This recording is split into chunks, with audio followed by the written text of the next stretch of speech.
you'll please stand or raise your hand so that others will know who you are as I say your name.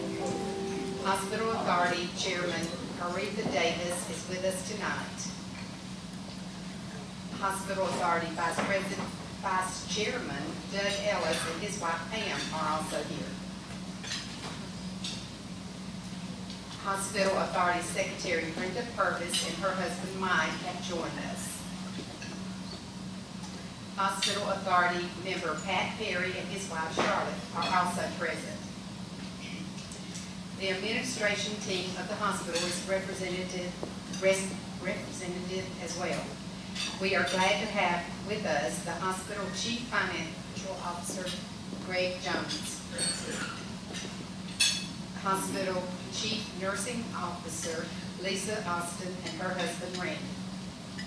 Also here, along with Assistant Chief Nursing Officer Angie Jones, Executive Assistants Janet Keith, Hannah Warren, and Maggie Miller. And also, along with Hannah, is her husband Brandon. We're thrilled to have all the members of our management team, including one of our district directors for the Georgia Hospital Association Council on Volunteers, Ms. Joyce Kohler.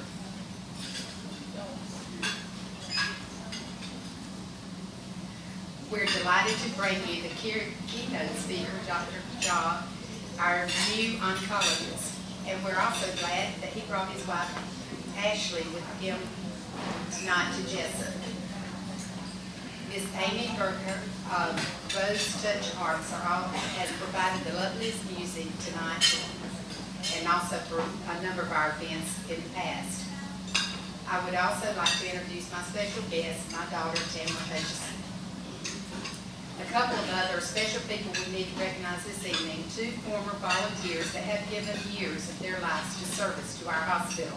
We are thrilled to have Ms. Bert McPickens and Ms. Dot Thomas.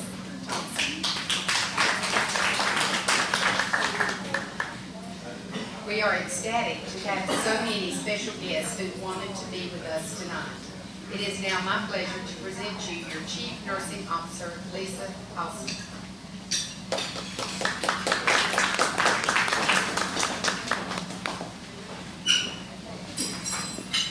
Thank you. Good evening, I'm Lisa Austin, Chief Nursing Officer of the hospital. Our keynote speaker this evening is our oncologist partner, Dr. Jaw. I was originally just going to say it's the dude from Waycross, but I'll give a little bit more speech here, let y'all know a little bit about him. Born in Patna, India, Dr. Jaw now makes his home in Waycross with his wife Ashley and two sons, ages 11 and 9. A graduate of Grant Medical College at the University of Bombay, Dr. Jaw served as its chief resident in the Medical Intensive Care Unit. Dr. Jaw also completed a residency in internal medicine in Pittsburgh, Pennsylvania at Shadyside Hospital, part of the University of Pittsburgh Medical Center. Staying in Pennsylvania, Dr. Jaw completed his residency and was Chief Fellow of Hematology Oncology at Drexel University College of Medicine. Dr. Jaw is board certified in internal medicine, hematology, and medical oncology. He is also an associate of the American Society of Clinical Oncology. Before joining us here in Jessup at the Nancy N. and J.C. Lewis Cancer and Research Pavilion, Dr. Jaw served in various roles with the Mayo and Memorial Cancer Programs at Waycross, including Vice Chair, Lecturer, and Director. And we certainly are glad he came aboard. It has been our pleasure working with him, and it is my distinct pleasure to welcome tonight Dr. Jaw. At the hospital, all the volunteers. As a clinician who happens to be a cancer doctor, it means a lot for a patient when one of you volunteers just say hello to our patients or maybe bring a glass of water or show them where the lab is. That still go a long way. And multiple times our patients have came back and appreciated. Most recently, the great help that you have provided at this hospital, helping them with the lab, taking the patient to the lab, showing them where their office is. And that takes a lot of burden off their, all the chemotherapy, everything that they go through. And in Waycross, where I've been there for many years. Multiple such examples I've seen by the volunteers, including they not only take care of the patient, they take care of the doctors too many times. A lot of times I remember walking up to the ICU and this lady, you feel stressed, doctor, you want a cup of coffee? I mean, that is amazing. So from the bottom of my heart, I want to thank you what you do. That means a lot, and you are a great help to the care providers, because we just physicians like me or the nurses. I appreciate that. I think Jill had asked me to a little bit talk about myself, give you an introduction since I'm new to this town. As Lisa alluded, I was born in India, but I came to this country many years ago.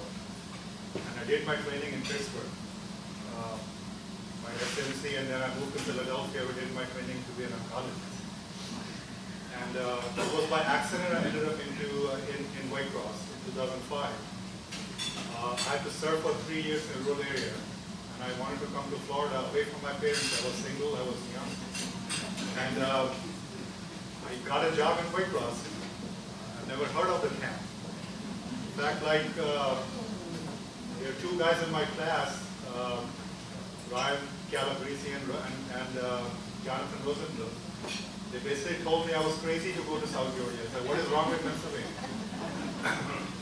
And I remember renting a car in Jacksonville, start driving up to Waycross, love seafood. I saw the Cedar River in Callahan. I stopped there for lunch. And first thing they brought was like glass this big of tea. That was my introduction to South. Loved it ever since. The food. You see me now. The food was so great that I gained like almost 50, 60 pounds. And later on I started taking care of myself. And then my intention was to stay in Waycross for 3 years, get my obligations to the government fulfilled, and go back to this way. But several things happened, Number one, I got married to Ashley, who was from Waycross. And first she told me that she loved me, she would go anywhere I would go. Then it became, can you stay in Tennessee or Georgia? So it was clear, where I was going to stay. But also the love of the community that I experienced in Waycross. That was anything that I've seen living in a big city. Even in India, I was born, I grew up in Mumbai, which is like New York of India. All of a sudden, after 3 years, I started to get to know the people. I knew their family, bump into them in Walmart or in a restaurant. And they were not just the patients or the numbers. They became real human beings that I was taking care of. And multiple such examples and friendship that I cultivated all these years. And that's the reason why, after my training, even after 3 years or so, I never left. Waycross the only place where I practiced. 15 years. When Mayo Clinic came, I joined them. We started the cancer program there in Waycross. After they left, they had asked me to come down to Jacksonville, but this connection to the rural community, the love and the friendship that, I got used to, I was struggling what to do at that point of time. At a very nice moment, just, St. Joseph Candor and Jessup Oncology program really came into my lap, so to speak. I just wonder sometimes that, that if you had not started this program, probably I would be sitting in Jacksonville or Augusta or someplace as we speak now. And the way I see it for oncology is that it has to be a balance between a quality care and treating folks like human beings. That's what, with this partnership, I believe, does try to achieve. The expertise of St. Joseph Candor and with the, hometown environment and with the care of what a small community like Jessup can provide. So I'm very glad to be here. I'm enjoying myself a lot. I told Joe and Lisa that our office is already too small. They got to build a new one because we're getting very, very busy. And so far, I appreciate it so much. I think one of the newspaper person had asked me, what do you see different in Jessup versus weight loss, I really had to think hard. But then I picked up one thing: your cafeteria food is much better than my and I don't think I ever had a buffet like Jones Kitchen. But, so after Tuesdays, right now Tuesday is the day I'm here seeing patients. I also, we also come here if there are more patients. The office is open all 5 days here. But you believe me, when I go back home, I do go out for a run because, So again, appreciate a lot for asking me to come down here. Please feel free, to call us if we cannot be of any help to this community.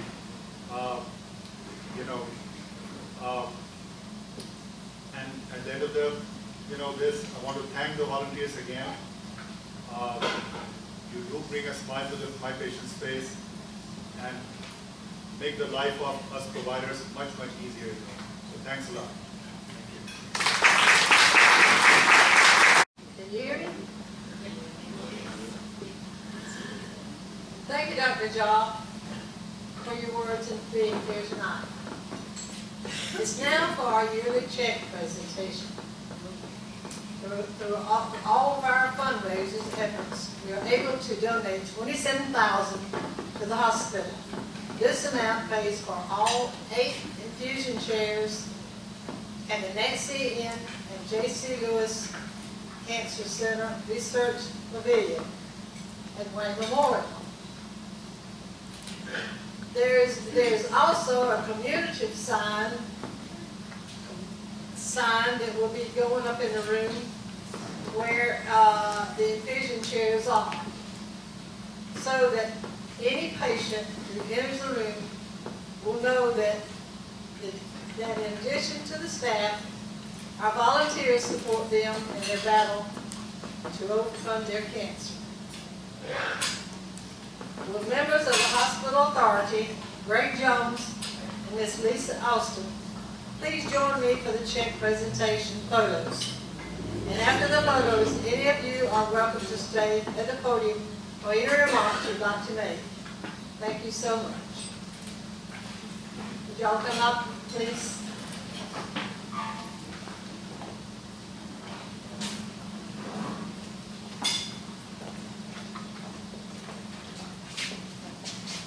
Yeah, we'll get in this photo. Let's get in front of the podium.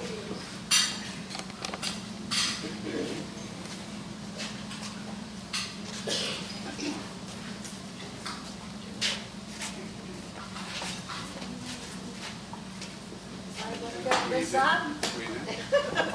I'm gonna bite you. We need a few.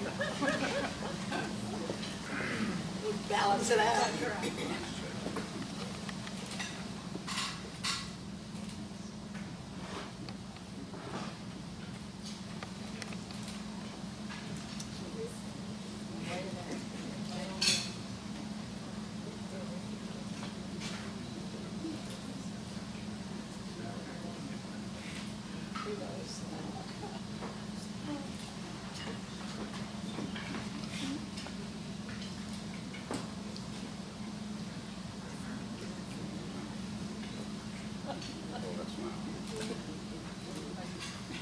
I don't know.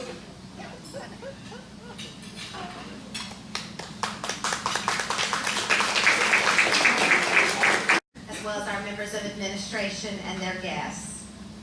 There are some other folks I'd like to recognize tonight. One person that does a whole lot of work behind the scenes. You do not see this person in the hospital, at a volunteer station, or in the thrift store downtown. Mr. Charles Mullis, will you please stand? There he is in the back. Mr. Charles Mullis coordinates our Chaplain of the Day program.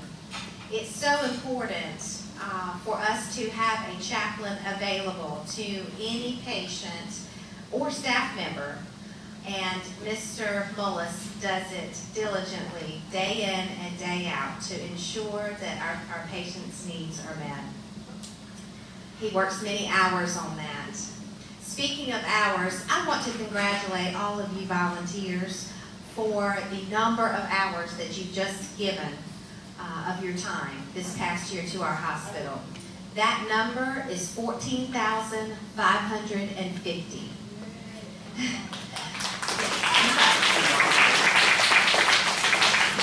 Those hours equate to about 7 full-time employees. To further quantify those hours, many hospital programs use a wage figure, the value of a volunteer hour, provided by the independent sector. In this year's case, Way Memorial's volunteers provided more than $370,000 in donated labor. When added to this year's cash donation of $27,000, this group of volunteers' contribution for the year is just over $397,000.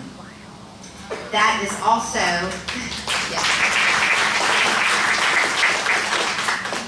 this also represents a $42,000 increase from the 2018 numbers. So that's a huge increase. Now, we did host a very big meeting, so some of those extra hours are tied to that, but not all. Very proud of you. And we have some other awards tonight. Would Miss Janice Scarborough and Mr. Johnny Shuptrine please join me right up here in the front? Miss Janice Scarborough and Mr. Johnny Shuptrine. They do not know they are getting anything tonight. They're looking a little stunned. Stand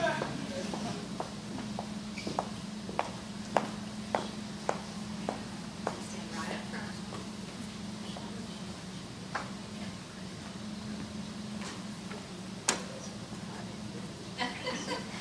Janice just turned around and said, "I didn't do it." Always cracking jokes.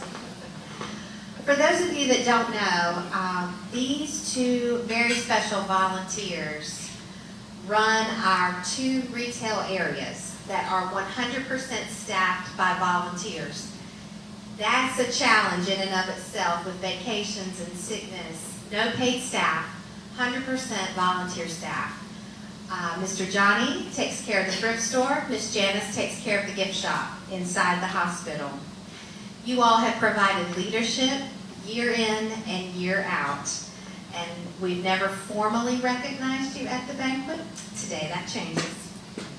The awards for leadership, Miss Janice Scarborough and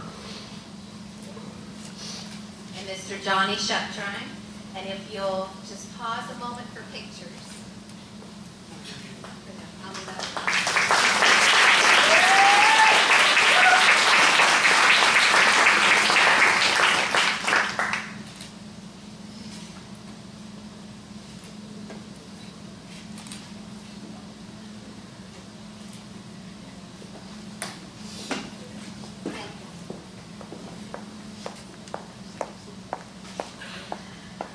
All right, now it's time for some other awards.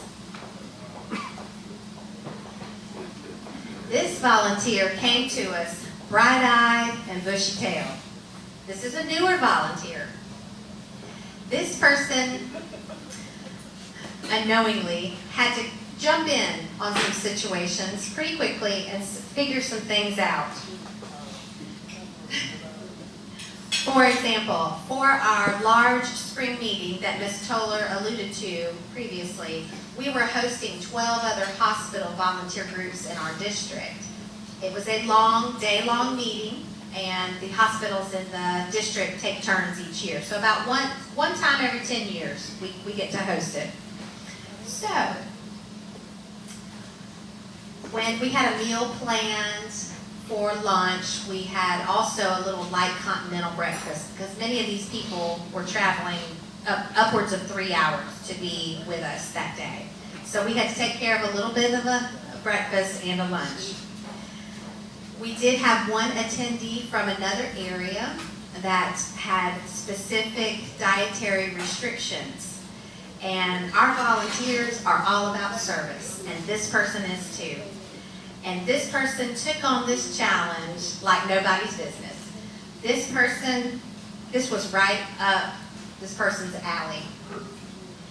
So she had to pinch hit for the meal, to provide a similar meal to what everyone else was eating, that also met the dietary requirements of that attendee. On that same day, one of our fellow volunteers, who's with us tonight, suddenly became ill. And this person had a speaking part and had to go home. He just couldn't make it throughout the day. This person also was a pinch hitter at the podium and spoke to this group of 150 people with very short notice. Therefore, the Pinch Hitter Extraordinaire Award goes to Miss Susan Gehring.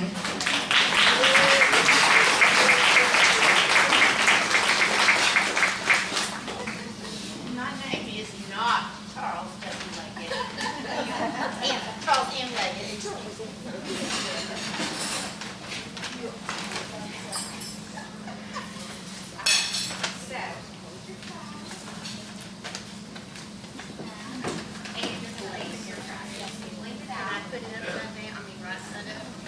Yes. We blinged out the award for Miss Susan. And she's going to reveal what she has. Pull it out.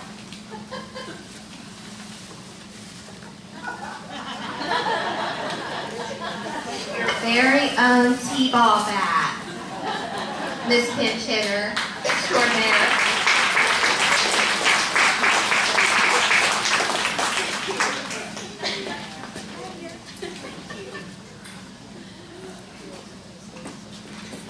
Okay, moving on. This person is not one of our newer volunteers. This person is also seasoned, wise, not new to Wayne Memorial. This person was actually nominated for this award by a board member, and we had the best time in the board meeting listening to the story behind this. Apparently, we have a transporter in the group, and that's, for those of you that don't know, these are the folks that help push wheelchairs and stretchers. There's a transporter among us tonight who likes to play fight over using the nicer wheelchairs, the newer ones that we have, that roll a little bit smoother than our older ones, and we're replacing them one by one.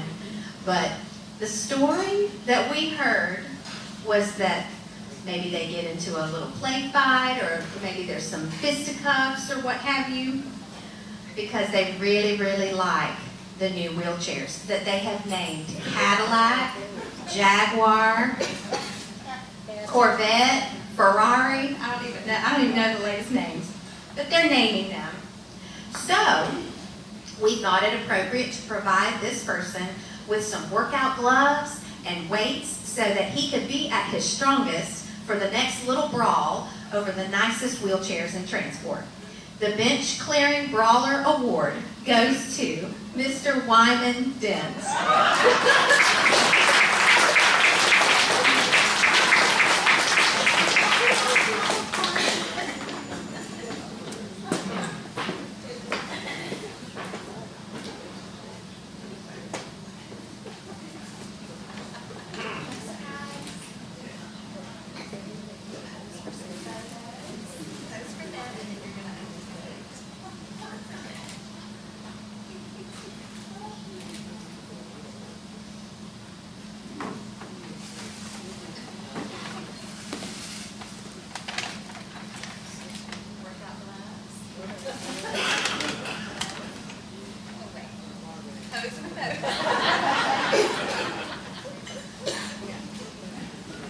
Congratulations, Mr. Wyman.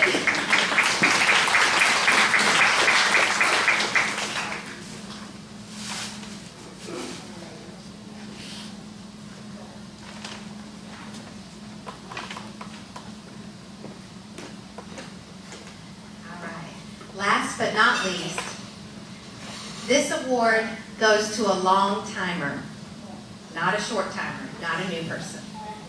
This person knows every volunteer role inside and out because this person has worked in every volunteer station. This person knows every cord, office, inside and out, because this person has also served in every role. Oftentimes, because this is such a strong leader, when this person is out for vacation or an appointment, sometimes our group just kind of comes to a lull, just for a little bit, because this person is never out. So that means the world is upside down for a moment. And then we get right on with it. Always reliable, always serving, both inside and outside the hospital walls. The Most Valuable Player Award goes to Miss Dot Coleman.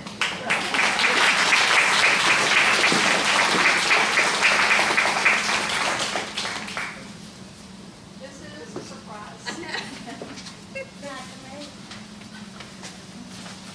You're welcome.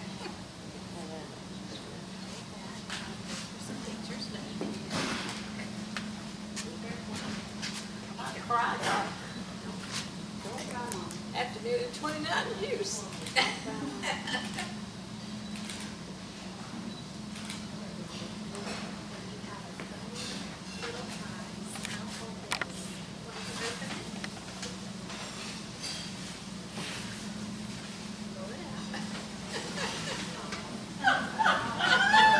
I got me a megaphone.